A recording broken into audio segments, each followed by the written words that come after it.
Greetings and welcome to this week's episode of Bronx Bombers. My name is Joe Rubenstein and it is Thursday, November 1st, and the Yankees are currently in hibernation, at least the players. The brain trust is doubtless burning the midnight oil, trying to come up with a plan to beat the Red Sox and their bloated payroll in 2019. And the Red Sox, of course, won their 9th World Series title on Sunday in convincing fashion, their 4th championship this century, while the Yankees remain stuck on one, Boston demolishing the Dodgers in 5 games. And I was trying to think of a World Series participant in recent memory with a less intimidating lineup than this year's Dodgers, and I came up empty. I mean, maybe the Mets in 2015, but LA was just, a punchless team there, whose ace, Clayton Kershaw, was just horrendous, and whose manager, Dave Roberts, made the opposite mistake that Boone made in the ALDS. Roberts lifted starters who were performing well too soon,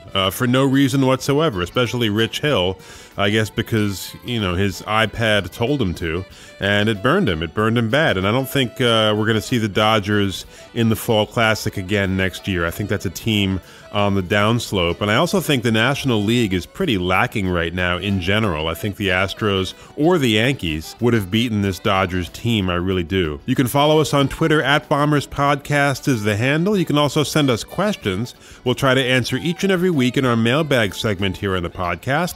You can like us on Facebook, subscribe to our show on iTunes or Stitcher. We're on Spotify as well, or give us a call, 646-854-4959. And as always, you can send your comments and questions to joe@bronxbomberspodcast.com. Really, however you'd like to engage with us. We love engaging with you. So just a programming note, our next episode after this will be released exactly 1 month from today on December 1st. I'm currently up to my eyeballs putting together a second podcast, which I'm really excited about. It's called Gotham Variety. It's not sports. It'll be a combination of audio theater in the tradition of the old radio dramas of the 30s and 40s, and interviews with various experts on a whole variety of topics, hence the title, Gotham Variety.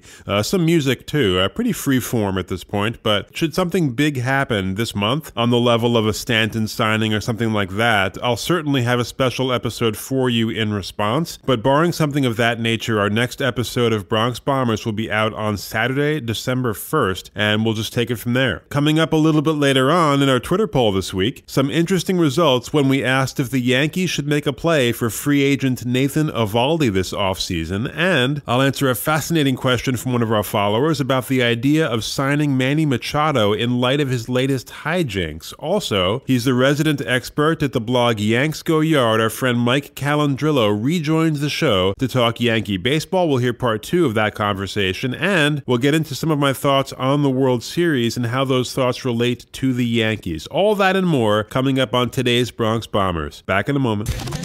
Bronx Bombers Trivia. What was the original name of the New York Yankees baseball franchise? Was it A, the Pinstripers, B, the White Sox, C, the Highlanders, or D, the Bears? The answer coming up a little bit later in the podcast. And now here's Joe with this week's main thing.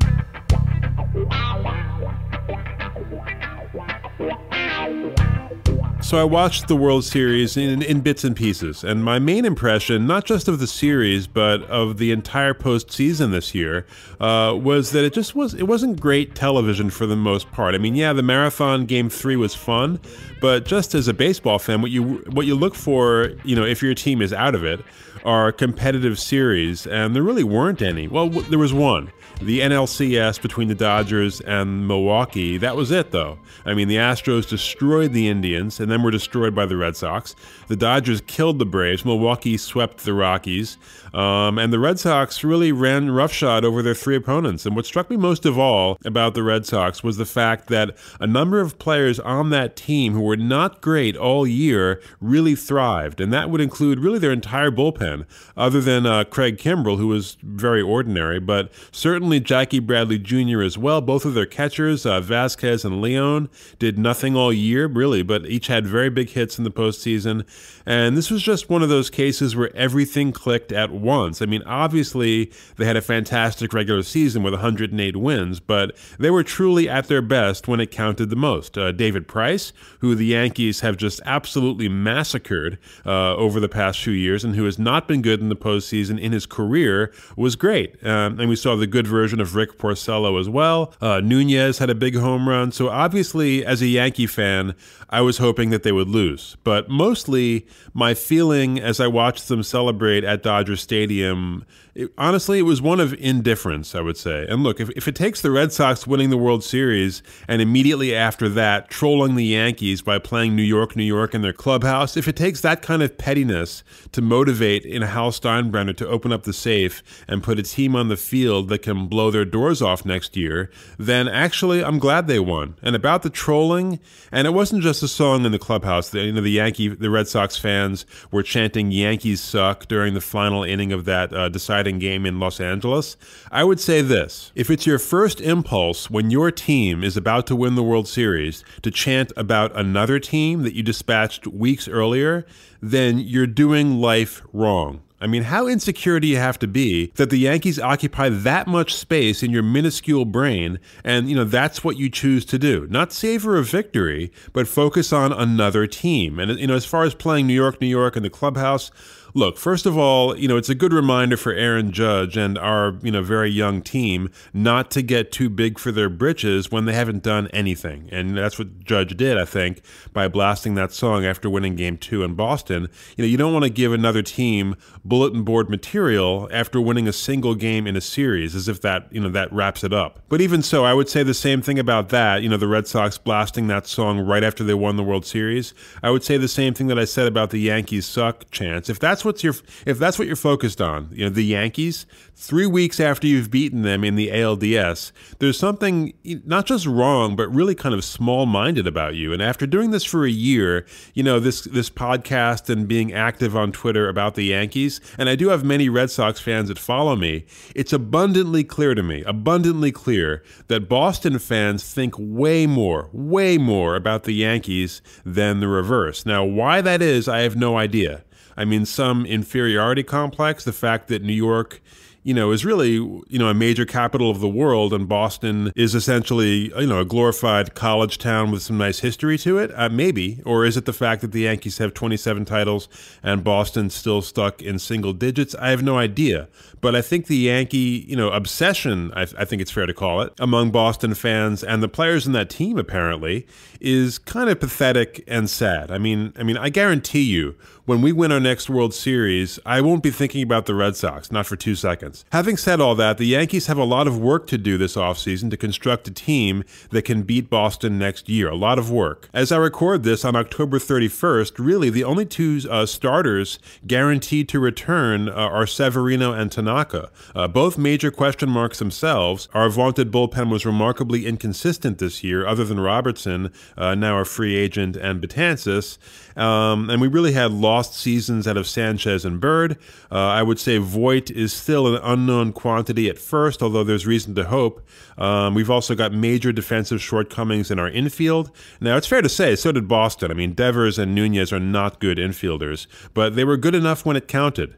And we've also got Stanton, the strikeout king, who does not measure up in any way, shape, or form to J.D. Martinez, and who was a horror show with runners in scoring position all year. Really, the whole team was. And we've got a manager who can't, at this point, hold Alex Cora's jock. I mean, I thought Cora, as much as I dislike him, something about his face just irritates me. I don't know why.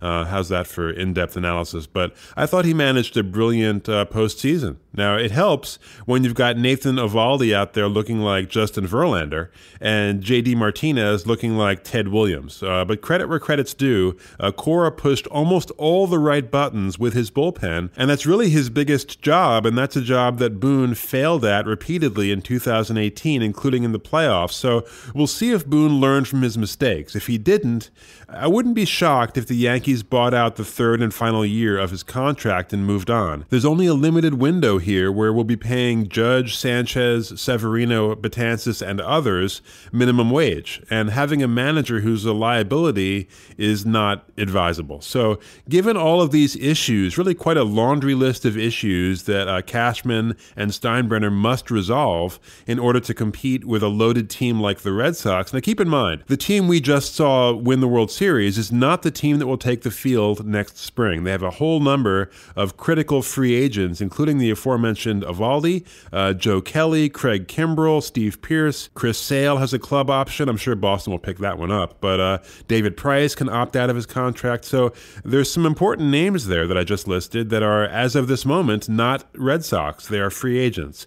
But whatever happens, Boston is not going to lay down and die. It's an organization that has a lot of money, and they have not been shy about spending it. And that's one thing the Yankees need to do. You know, there was a $50 million disparity between the team payrolls of the Red Sox and the Yankees this year. That's a lot, $50 million. And now that we've reset the luxury tax situation, it's time to spend. Wisely, but spend. So look, it's going to be a fascinating offseason. I mentioned the Red Sox free agents. The Yankees have a number of them as well, including 4 guys we picked up at the trade deadline: Jay Happ, McCutchen, Hechavarria, and Lance Lynn. David Robertson, who I hope they re-sign as a free agent now. Sabathia, who I hope they pass on as a free agent. Neil Walker, and there's a club option on Brett Gardner. So look, I'd be lying if I told you that given the run we just witnessed by the Red Sox and the myriad questions surrounding the Yankees, that I was overflowing with confidence that 2019 is going to be our year. It could be,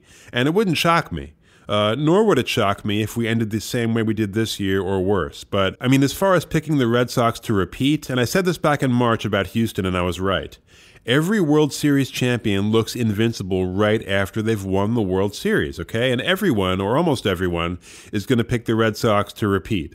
But keep in mind, it hasn't happened since 2000, a repeat. Every season has its own rhythm. Every season has its own personality, its own trials and tribulations. We got hit very hard this year by the injury bug, and Boston did not. But, it's a very rare thing indeed for a season to play out the same way as the one did previous. And as someone pointed out on Twitter, the Red Sox have never had problems winning World Series the first 18 years of a century. It's the rest of the century that's been tough on them. So the Yankees brain trust needs to spend every waking moment figuring out a way to make 2018 a duplicate of 1918 and just keep that organization at single digits as far as championships for a long time to come. And sometimes part of building a path to success is looking at what successful teams have done. And Marcus Thames, our hitting coach, I hope you were listening when the broadcasters told us repeatedly that JD Martinez videotapes batting practice and then closely studies what he sees. It sounds like a small thing, but it's not. He got other hitters, including Mookie Betts, to do the exact same thing. And, his presence, JD Martinez, his techniques, his hitting philosophy really helped that entire lineup. So, success leaves clues, and the Yankees need to study the clues of what just happened, how the Red Sox were able to dominate so successfully in the postseason. The Yankees need to honestly address their flaws, all their shortcomings, which are very real, and put the shoe on the other foot and get back to winning championships. This business of getting outpitched, outhit, outmanaged, outthought, and outworked by a bitter rival is, getting old very fast. This business of devastating early exits and postseason futility is frankly unacceptable for such a proud, wealthy franchise. And I'll be honest, my faith in the direction of this ball club was definitely shaken this year. It really was. The truth is, I don't feel the same way I did last year at this time, that the best is necessarily yet to come. But I do still have faith that Cashman has a good head on his shoulders, and I'm pretty sure that Steinbrenner, based on his interview with Michael Kay a couple of weeks ago, is willing to shell out some significant money to put together a contender. But my attitude heading into 2019 is simple, and I can encapsulate it in 2 words: show me. Enough with the big talk, enough with the salivating over home run records, enough, waxing nostalgic about championship runs and dynasties from bygone eras. I don't care about any of that. It's time for this organization in the here and now to win, to put up or shut up, to do it on the field. And yeah, show me. Back in a moment.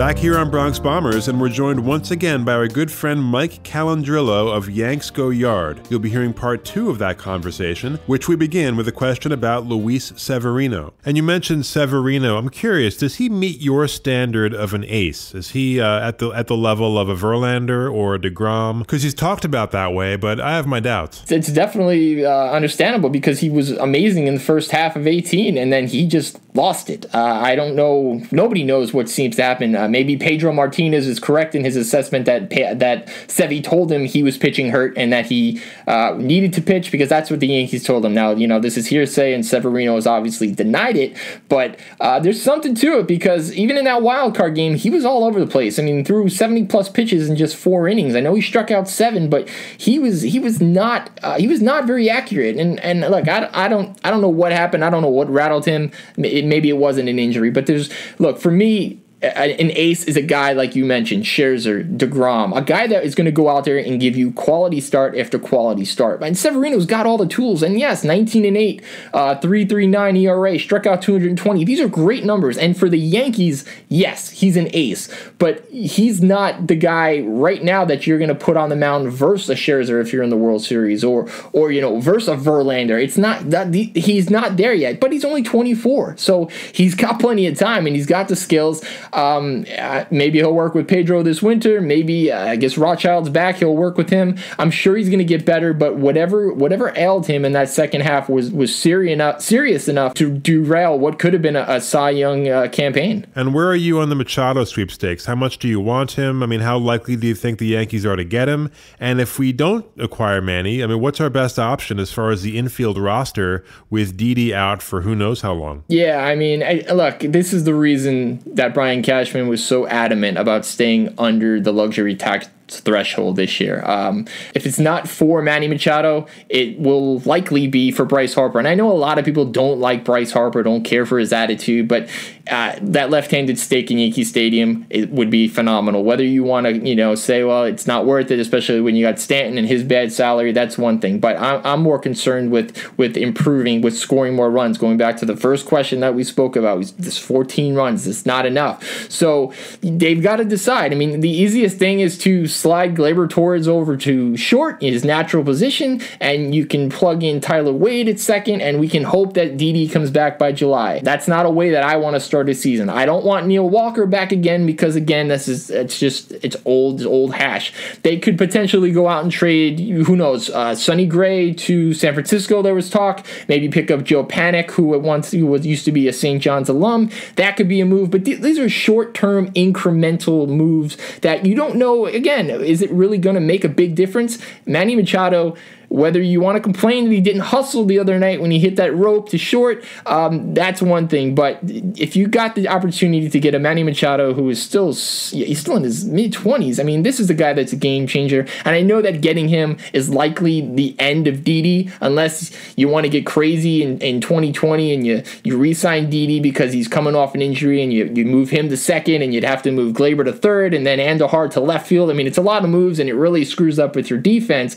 But if you're looking to maximize that offense and keep some semblance of a good defense, because let's face it, Manny Machado's an amazing shortstop. I mean, you gotta he's a lot better at short than Didi. Didi's very, very good, but he's just not that type of player with the ability. And now with an arm issue, who knows? I mean, it's happening with the Dodgers right now with Corey Seager. You don't know what happens when you come back from Tommy John. Obviously, we've seen that Torres was able to come back and he looks great at second, and he can still make the throw from short, but every player is different. So if he's there, if he's willing to come to New York, if he's willing to leave LA, you'd have to seriously consider throwing big money, and that's probably in the range of what Stanton's making. And I know a lot of people wouldn't love that, but do you want to watch Manny go to the Red Sox? Because as far as I'm concerned, Nunez is playing over Devers. Devers is not really the answer. So again, it's almost a game of keep away. It's part of the reason why the Yankees went out and got Britton, who was rumored to go to Houston and rumored to go to the Red Sox, and we got him, and he was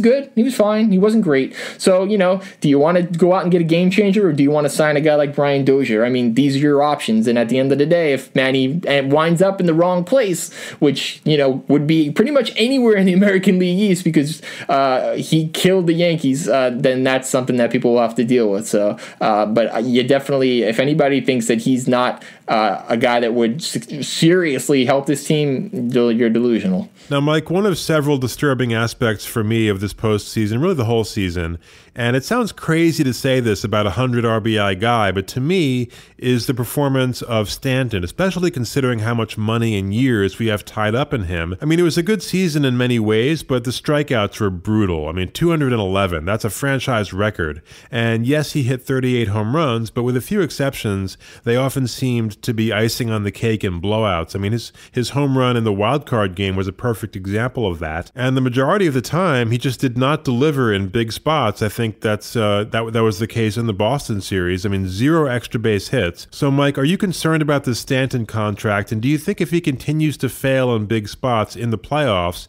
and the boos get louder, that he might consider opting out after 2020? He does have a full no trade clause. Yeah, that 2020, it looms large. I mean, if there was that rumor last offseason, which was funny enough, right after the Yankees traded for him, that the Yankees traded for him with all intentions of trading him to the Dodgers next season, because that's pretty much the only team that he would accept a no trade besides the Yankees. So, and then the Yankees subsequently would go out and sign Harper. Now, that's a lot of moves, but you never know, because whoever thought that the Yankees would get Stanton in the first place. But your original question, I mean, yes, it was disappointing, but I can't be concerned yet. I'm not one of those guys that's going to go out and boo this guy. I mean, it was a new league. It was the first time in his career that he made the playoffs. I mean, the pressure on this guy was otherworldly, filling in for Judge, who was out for 8 weeks. And yeah, I mean, look, he led the team in home runs. He led the team in RBIs. He led the team in strikeouts. That's what Stanton basically does. He's a good outfielder. He doesn't have to play outfield as much anymore now that he's in the American League. But I think everybody just has got to pump the brakes on him a little bit. I think he's gonna be much more relaxed in year 2. I feel like his stats are going to improve big time. I know he hit 266, which, considering how many times he struck out, it's not terrible. Still had an OBP over 340, and he's good. He's still only 28 years old. I mean, this guy, it feels like he's been around forever. But again, first postseason, 28 years old, playing in New York.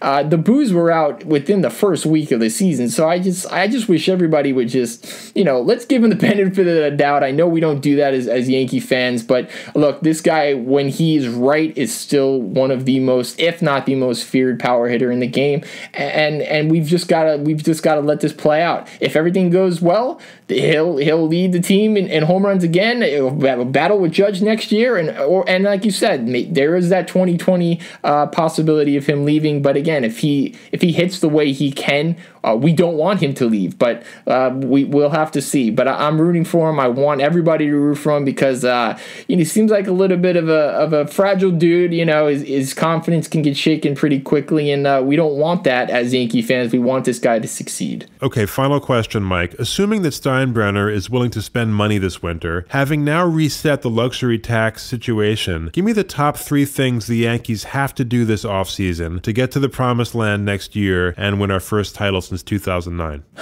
You have to develop, or at least figure out, who's going to be a leadoff hitter. Even if Gardner's brought back for one more year, which I'm not a fan of the idea, he's no longer an everyday player. Leadoff guy, he just has to be a high IQ baseball guy, has to be a great OBP guy. Not that it should be Aaron Judge, like, we were teased with that idea this year, but it has to be somebody that gets on base. Even maybe if it's Andrew McCutchen, who had an incredible OBP, even though his batting average was pretty bad once he came over from San Francisco. There has to be that consummate leadoff guy, a guy that's going to get on base, is going to make things happen. Maybe we don't even have him yet on the team. Maybe it's Glaber. Who knows? But somebody has to be developed into that leadoff guy that is going to work the count and then set the table, because that's what was definitely lacking. Gardner just didn't, he's showing his age. He wasn't there. Number 2, we talked about, is definitely the rotation. Got to get younger. You never know with Tanaka. One pitch could be the end. and I don't want to play that game anymore. Sheffield, Lozoya, Chance Adams. Somebody needs to be given a real chance to earn the number 5th spot. We're not going to have Montgomery probably for most of the year. Maybe he'll show up in August, recovering from Tommy John. We know that Gray is going to be traded. Probably. We'll see who's going to take him. So you got to re-sign Happ. And like I said, you need a real number 2. Corbin's a must. Again, he's not an ace, but he can do really well. He's that type of pitcher. He's a ground ball pitcher in Yankee Stadium, and he can do really well. And lastly, it's in-house. It's Andujar and Torres need to get better defensively. I'd probably say Andujar even more so than Torres, because as you saw in the playoffs, Andujar didn't play in Game 4.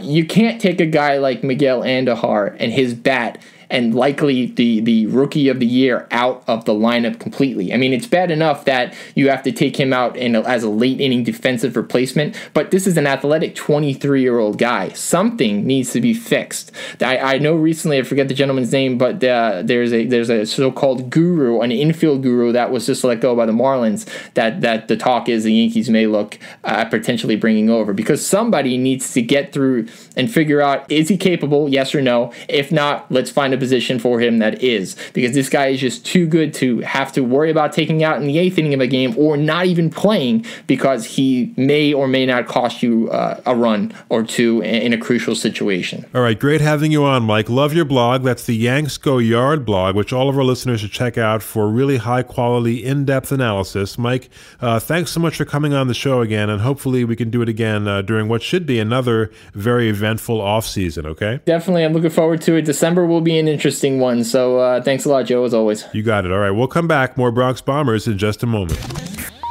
And now the answer to today's Bronx Bombers trivia question. What was the original name of the New York Yankees franchise? The answer?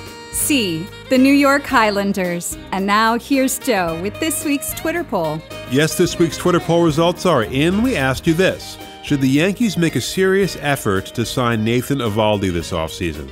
And 66% of our followers on Twitter at Bombers Podcast said no, and 34% said yes. And look, there's good arguments on both sides here. There's no right answer. This is a decision that Brian Cashman is going to have to make based on an unknown, which is, will Eovaldi's arm, which has undergone 2 Tommy John surgeries, hold out? I mean, that's a risk.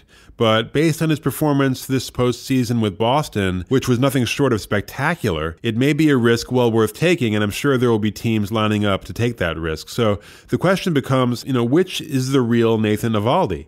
The guy who, when he was a Yankee, was very inconsistent, or the flamethrower that we just watched dominate 3 good-hitting teams all postseason, who was able to locate 99 miles an hour after throwing 90 pitches. I mean, that's what he did all postseason. I mean, I said this on Twitter. He looked like the bionic man out there all October. Now, I do think that Nathan Eovaldi has a tremendous amount of raw talent, and we saw it in stretches when he was here. With his first year with the Yankees, which was 2015, between June 20th and August 24th of that year, he was 8-0 with a 2.93 ERA. But then, elbow inflammation that September, season over, and then he was not good in 2016, 9-8 with a 4.76 ERA.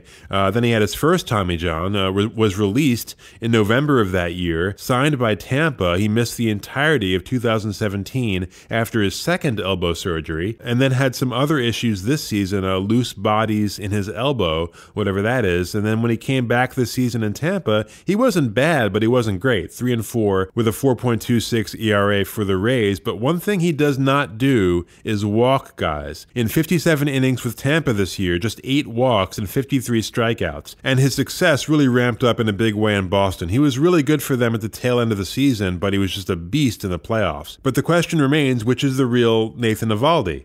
I tend to think underneath it all, he's a really, really good pitcher. I think that the primary reason for his struggles over the past few years has clearly been injuries. I think he's got a huge amount of raw talent, as I said. I think he's very determined. I think he's young. Well, youngish. He'll be 29 in February. And the Yankees, we need warm bodies in that rotation, talented warm bodies, and sometimes you have to take a leap of faith. And if it was me, I would take a hard look at Eovaldi. I really would. I want no part of Sabathia. Sonny Gray is finished. Cashman and said as much after our season ended. And Jordan Montgomery is going to be out most of the year after his Tommy John, so that's 3 spots to fill. And as I've said before, there are no aces in this free agent pool. But Eovaldi, the way he pitched this postseason, if he can maintain that or close to that, that's a big if, I know. But he really showed you ace-like capacity there. And if we end up with a rotation in 2019 of Severino, Eovaldi, Corbin, Tanaka, Happ, that's pretty damn good. I mean, that's formidable, actually. I get the arguments against Eovaldi. I know that Yankee fans were frustrated by him during his time here. I mean, I know I certainly was, but that's the past. Sometimes it takes a player a bit of time to find themselves. I mean, look at J.D. Martinez. So, I mean, I'm in the minority on this poll. If I'm Cashman, I'm on the horn right now with Eovaldi's agent, talking dollars and cents, and trying to get something done that's reasonable. All right, from this week's mailbag, our question of the week here on Bronx Bombers comes from Desmond in Queens. And by the way, the email is joe@bronxbomberspodcast.com, or you can find us on Twitter @BombersPodcast is the handle, or give us a call at 646-854-4959. If you have any questions you want to have us answer on any future episodes, we are more than happy to do so. And Desmond writes, I don't understand how you can say you want Manny Machado after what we've seen these playoffs. Not running hard and then not apologizing for it, grabbing his crotch, dirty play at first base against Milwaukee. How can you want this guy? Like you said all year, pitching, that's what we need. Well, thanks for that question, Desmond. That's an excellent question. And in my own defense, that segment that I did on Manny 2 weeks ago that was pretty positive, that was recorded before all the things that Desmond referred to in his question. I recorded that literally the afternoon of the evening when Machado did not run hard to first base against Milwaukee. So that's why I made no reference to that or the other things. They hadn't happened yet. But yes, Desmond, I was very disturbed by it. I hated it when Sanchez did it in Tampa this year. I hated it when Machado did it. I mean, you're getting paid millions of dollars to play a game. You're in the postseason. For God's sake, run out a freaking ground ball, okay? It's not too much to ask. And he did it again in the World Series, turning a possible double into a single by not running hard. But his comments to Ken Rosenthal of The Athletic were even more disturbing, even more baffling.